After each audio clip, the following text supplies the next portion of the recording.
Et coucou les copains, j'espère que vous allez bien, j'espère qu'il fait beau, qu'il fait chaud, que vous portez tous très bien. J'espère que la rentrée ça a été, si vous avez déjà entamé votre rentrée, que la reprise se passe bien. En tout cas, je vous envoie plein de belles énergies. Aujourd'hui, comme vous l'avez vu, on va parler de cartomancie. Vous allez me dire, mais Manon, t'as déjà fait un épisode sur le sujet. Oui, mais je souhaitais en parler un petit peu plus et en parler à nouveau parce que vous êtes beaucoup à me poser des questions au niveau de la cartomancie. Donc on parle pas de la divination en général sur ce podcast. Je vous ferai peut-être d'autres épisodes sur le pendule, l'oniromancie, sur le fait de lire dans l'eau, de lire l'avenir dans le pendule, dans les runes, etc. Enfin bref, vous me direz si ça vous intéresse qu'on fasse des épisodes un petit peu plus approfondis sur le sujet. Pourquoi est-ce que je refais un épisode de podcast sur la cartomancie ? Parce que déjà, celui que j'ai fait la dernière fois, il date d'il y a des mois et ma pratique a évolué entre-temps, surtout au niveau de la cartomancie. Et parce que je souhaitais aussi mettre à jour quelques petites choses que je vois sur les réseaux sociaux et qui me paraissent un petit peu aberrants. Voilà, après, on le verra au travers du podcast. Les pratiques, moi je dirais, les pratiques de divination, c'est quand même, il y a des règles à respecter, mais c'est quand même un petit peu au feeling. Quoique, en fait non. Bref. On développera ça un petit peu plus tard. Alors pour commencer, qu'est-ce que c'est que la cartomancie ? Alors la cartomancie, c'est tout simplement le fait de prédire l'avenir ou de répondre à des questions ou à un accompagnement à l'aide des cartes. C'est ce qu'on entend dans le mot cartomancie. Contrairement à ce que certains pensent, c'est pas juste un folklore ou des superstitions. Ça s'appuie sur des symboles, des archétypes, des énergies pour offrir des réponses et des réflexions. En gros, c'est le fait d'utiliser les cartes comme un miroir qui reflète nos pensées, nos émotions et même parfois notre avenir potentiel. En gros, le fait de tirer les cartes, je pense que vous avez déjà vu ça dans la pop culture, le fait de tirer les cartes, on voit ça un petit peu partout. Même, je sais pas si pour ceux qui ont déjà été à Rome, mais à Rome, c'est très ancré. Et en fait, à chaque fois que vous vous baladez dans la rue, vous avez des gens qui tirent les cartes avec le tarot. On fera aussi la différence entre tarot et oracle. Vous avez des gens qui tirent le tarot pour vous dans la rue. Donc, c'est vraiment une tradition, il y a quelque chose de traditionnel, il y a quelque chose d'une pratique spirituelle et ésotérique autour de ça.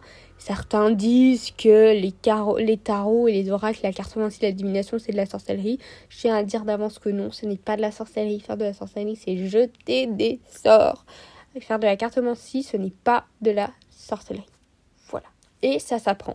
On ne naît pas cartomancien, on ne naît pas...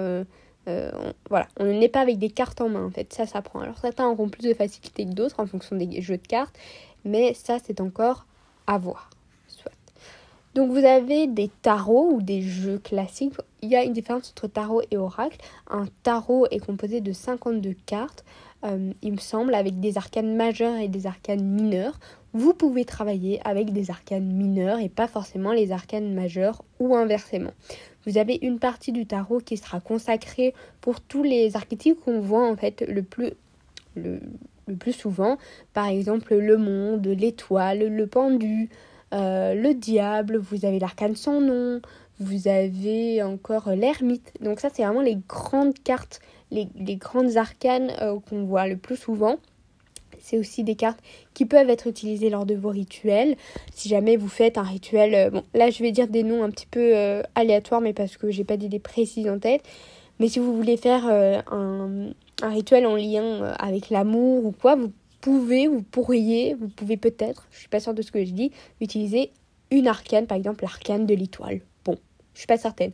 En gros, vous voyez le message derrière qui est que lors de vos rituels, vous pouvez intégrer le tarot parce qu'en fait, ce sont des cartes qui sont énergétiquement chargées, même au niveau des égrégores qui ont des égrégores très forts, ce qui font que vous pouvez les utiliser. Voilà, c'est pas des cartes lambda. Le tarot a vraiment une très grande histoire derrière, quelque chose de très spécifique, un très grand folklore. C'est vraiment beaucoup plus chargé niveau histoire du côté du tarot.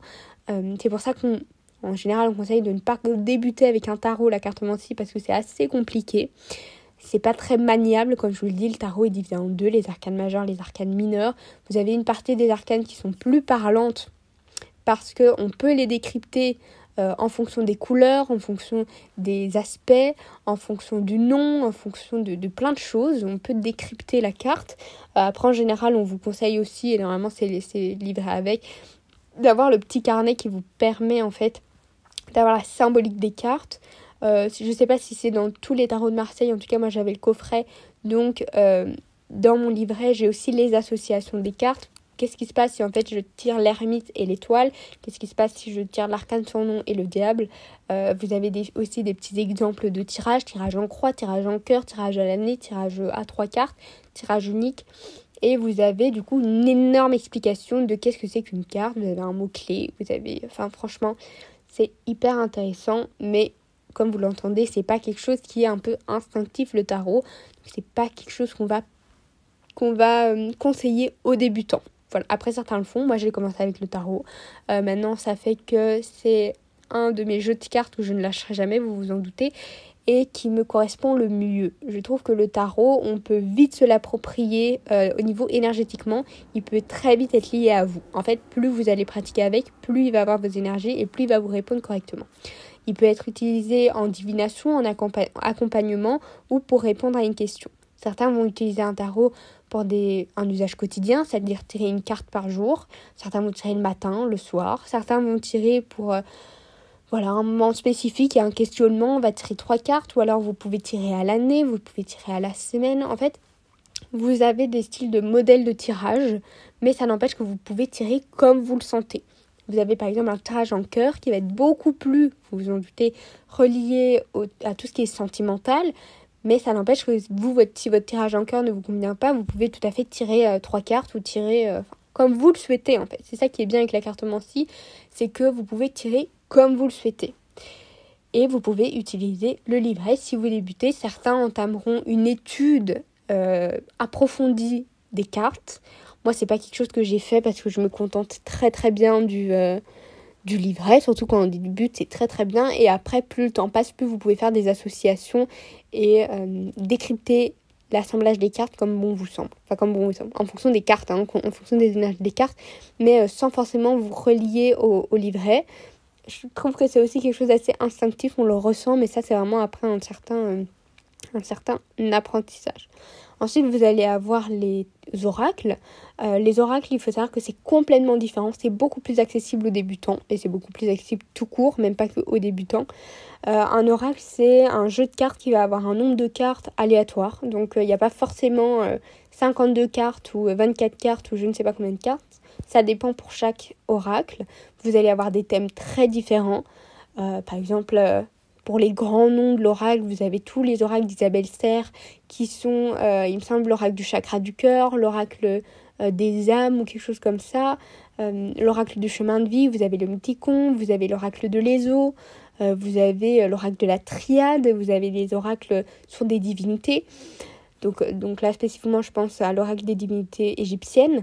Donc, vous avez vraiment des oracles sur tous les sujets. Vous pourrez retrouver des tarots aussi sur d'autres sujets. Par exemple, je sais qu'il existe des tarots égyptiens. Ça n'empêche que les cartes restent les mêmes. La signification des cartes reste les mêmes. C'est juste, en fait, l'illustration qui va changer. Peut-être au niveau de la signification, un tout petit peu. Mais l'ermite dans le tarot de Marseille et dans un tarot égyptien restera l'ermite. Ça ne changera rien. La carte derrière restera la même. Voilà, je ne sais pas si c'est très clair, mais j'espère. Du coup, les oracles sont beaucoup plus accessibles. On sait beaucoup mieux les manier. Il faut moins décrypter la carte. Le livret est en général très très parlant. Ça va à peu près à tout le monde. Vous avez plein de sujets. Donc en général, on vous conseille de débuter avec des oracles. Voilà. Quelles sont les origines de la cartomancie ? On en revient à ça parce que j'ai fait une petite pause de nouveau. Pour comprendre d'où vient la cartomancie, il faut vraiment faire un bond dans le temps. On pense que la pratique est née en Europe au XIVe siècle, quand les cartes à jouer ont commencé à se répandre. Il faut aussi savoir que vous pouvez faire de la cartomancie avec un jeu de cartes comme vous jouez au Uno, non pas au Uno, mais un jeu de cartes avec des trèfles, des piques et tout. Il y a des gens qui font de la cartomancie avec ce genre de jeu de cartes. Au XIVe siècle, on utilisait beaucoup des jeux dans le divertissement. Mais peu à peu, les gens ont commencé à voir les cartes comme des instruments mystiques. Et c'est de là où est né l'art de tirer les cartes, comme je vous le disais. Le tarot a un aspect très spécifique, une histoire très spécifique, mais c'est sûr que ça devait venir de quelque part. Et je dis pas, je suis sûre que le tarot a une histoire à lui, mais c'est vrai que le tirage de cartes peut se faire aussi et très très bien avec des jeux de cartes. Voilà. La cartomancie a commencé à péter au XVIIIe siècle avec des grandes figures comme Marianne Lenormand, une célèbre voyante française qui a popularisé l'utilisation des cartes pour la divination. Vous retrouvez aussi des jeux de cartes Lenormand. Voilà, c'est aussi pas très très facile à manier le Lenormand parce que c'est aussi joué avec la symbolique. Je sais qu'il y a eu beaucoup de remakes de cet oracle, dont une autrice qui a écrit Le journal d'une sorcière hypersensible et d'autres ouvrages qui a sorti un remake de du Lenormand. Donc c'est vraiment très intéressant. Vous pouvez, en fait, il est plus accessible dans le remake que dans le Normand de base. Mais bon, vous faites comme vous voulez. Il faut savoir qu'il y a aussi des illustres personnages qui ont fait appel à la cartomancie, comme Napoléon Bonaparte. C'est grâce à ce jeu de cartes, connu aujourd'hui comme le Petit Normand, qui est devenu un classique de la cartomancie. Comme je l'ai dit, il y a vraiment des remakes. Par rapport au tarot, il est souvent associé à la cartomancie et il a des origines un petit peu plus mystérieuses. Comme je le disais, il a une histoire un petit peu plus particulière. Certains disent qu'il vient d'Égypte ancienne, d'autres qui parlent de la Kabbale. En réalité, il s'est développé en Italie à la Renaissance comme un simple jeu de cartes avant d'être adopté pour la divination. Ce qui rend le tarot assez fascinant, c'est son langage symbolique, complexe, à travers les arcanes majeures et mineures qui ouvrent une richesse d'interprétation. Comme je vous l'ai dit, voilà, tout se joue dans l'interprétation des couleurs, des dessins et tout ce qui peut se placer sur une carte de tarot.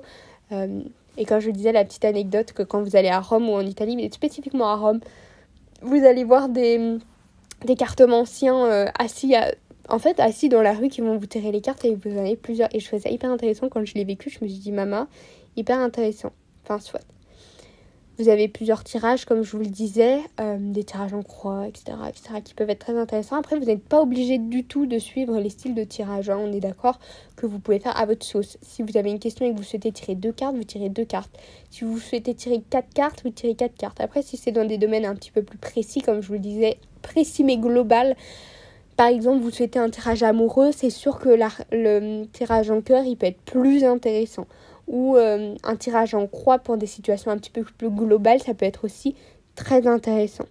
Aujourd'hui, la cartomancie, c'est plus seulement réservé au salon de voyance ou au cercle un petit peu mystique, parce qu'avec les réseaux sociaux, c'est devenu hyper populaire, surtout sur les lives, les vidéos YouTube et les tirages interactifs sur TikTok ou YouTube. Sachez que ne vous faites pas avoir. Les pseudo-voyants sur TikTok, les pseudo-cartomanciens sur TikTok qui tirent les cartes comme si c'était les dieux qui les tiraient comme ça et que ça vole partout, c'est faux.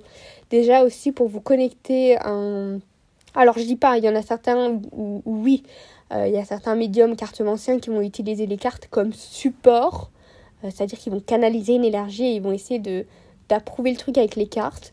Je doute pas qu'il y ait des cartomanciens qui doivent bien fonctionner sur TikTok avec leur talent, mais ne vous faites pas avoir les lives TikTok où c'est à la chaîne où on vous demande votre nom, nanani nanana, et qu'on vous demande de payer sur TikTok. Ne vous faites pas avoir, ça ne sert à rien. Certains diront aussi qu'ils préfèrent ne pas tirer pour eux parce que ça peut biaiser un petit peu.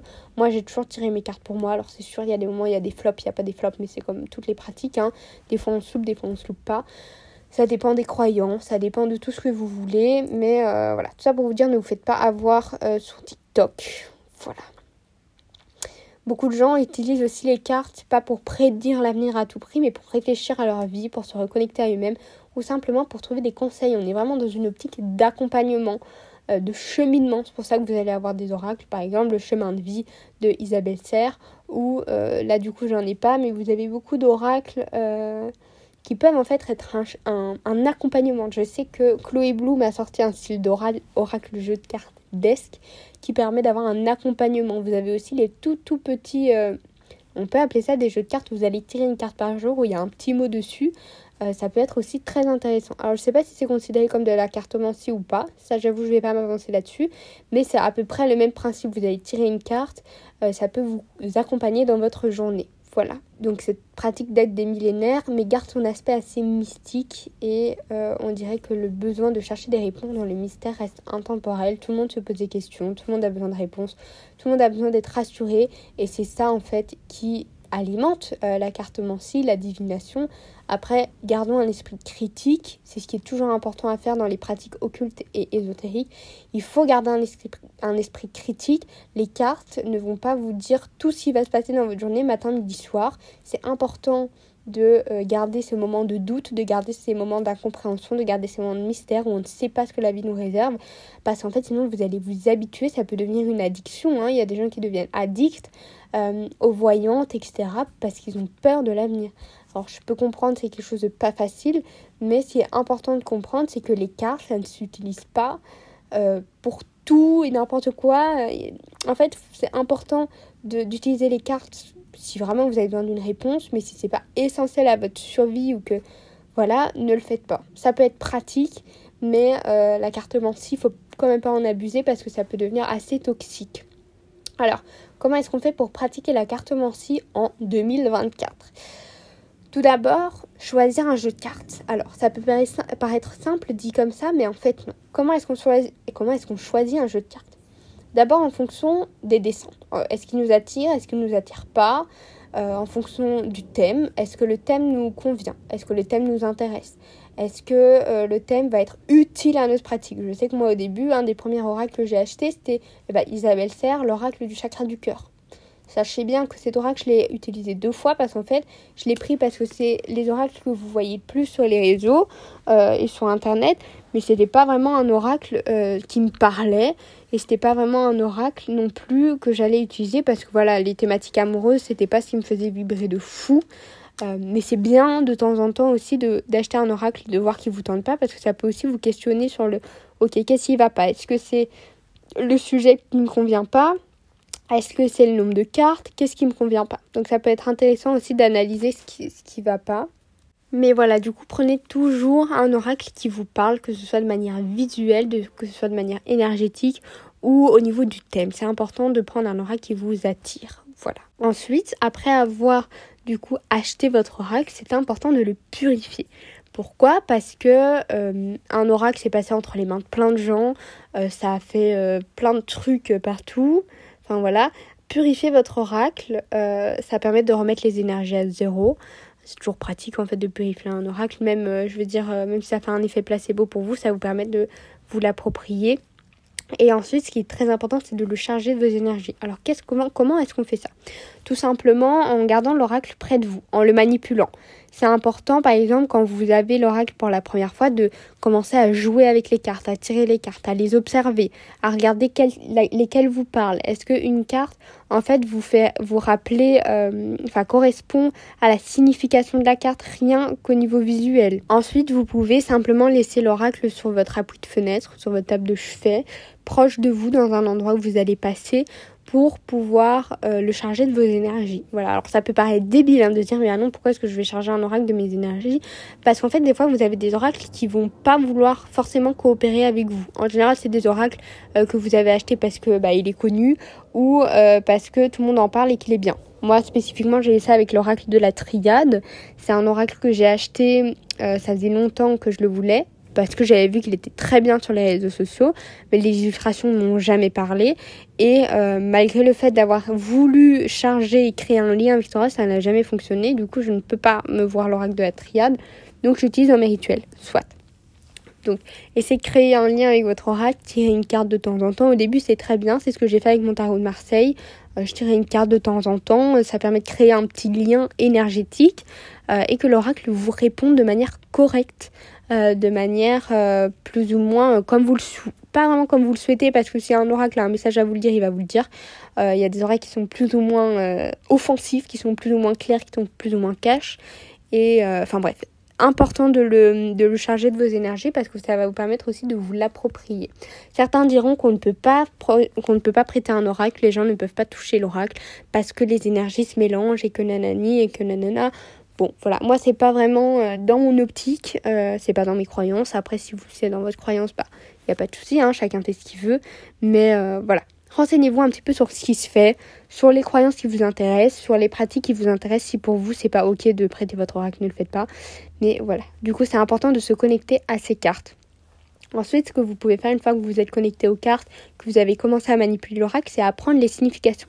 Certains vont étudier de manière très studieuse les cartes, en notant ce que les cartes leur font sentir juste de visu, puis les dessins, etc., etc.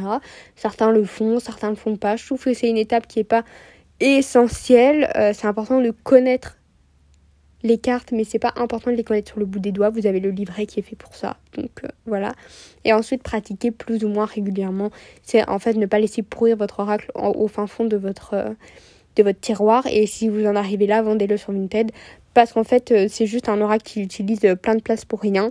Moi, je sais que j'avais acheté plusieurs oracles au début de ma pratique qui, en fait, je les utilisais pas.